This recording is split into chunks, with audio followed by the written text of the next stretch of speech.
السلام عليكم ورحمة الله وبركاته. يلا يا بنات، النهارده ان شاء الله كده يلا فكرة جميلة يا رب تعجبكم. هنعمل كده كورنر للعصاير بتاعة رمضان.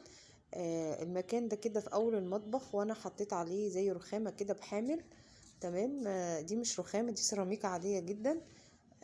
هلزقها كده، هلزق عليها الستيكر اللي انا جايباه. الستيكر ده المتر ب7 جنيه ونص بس. تمام. فهنلزق بقى الستيكر، وهبتدي ان انا الجزء الباقي من المتر اللي معايا ده هفرغ الشخصيات اللي انتوا شايفينها دي، وهنبتدي نعمل الديكور بتاعنا. هنشوف دلوقتي الاشكال مع بعض، ان شاء الله الفكرة تعجبكم. كورنر جميل جدا زي بقى الكافي كورنر كده، لا احنا هنعمل بقى ايه، كورنر العصاير شكله حلو جدا. تحطي فيه كل العصاير بتاعتك لو حد، بحيث لو عندك كمية كبيرة من الضيوف كله يقدر يخدم نفسه.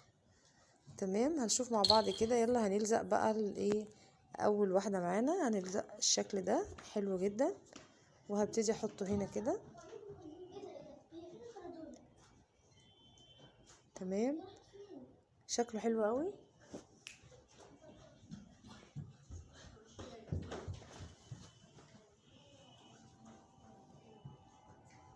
وهنبتدي كمان نلزق الشكل التاني، بوجي وطمطم بقى كده. عملنا شكلين، وهنفرغ كمان كلمة رمضان كريم وهنحطها كده. يعتبر الاستيكر بتاعنا كده مبدئيا. وكمان لو عندك معلقة خشب بقى، يلا على الفكرة الجميلة بقية الكورنر بتاعنا.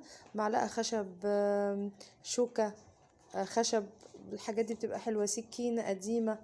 تمام. هبتدي ان انا اغلفها بس كده بالاستيكر بتاعنا عشان كلهم يبقوا نفس الايه، الشكل. ممكن الفكرة دي كمان طبعا نعملها بالخيامية عادي جدا يعني، بس بصراحة الاستيكر سهل وجميل، وبتقدري ان انتي تشيليه وما بياخدش معاكي وقت، ولا بتحتاجي بقى شمع ولا مسدس شمع ولا اي حاجة. اي حد حابب ينفذ الفكرة هينفذها بكل سهولة. تمام. هبتدي ان انا اظبط المعلقة بتاعتي كلها. الورق ده هلزقه، طبعا هي مجوفة كده يعني هتلزق بصعوبة شوية، بس معاها واحدة واحدة لحد ما تتثبت تبقى زي الفل. وهلزقها كمان من ورا.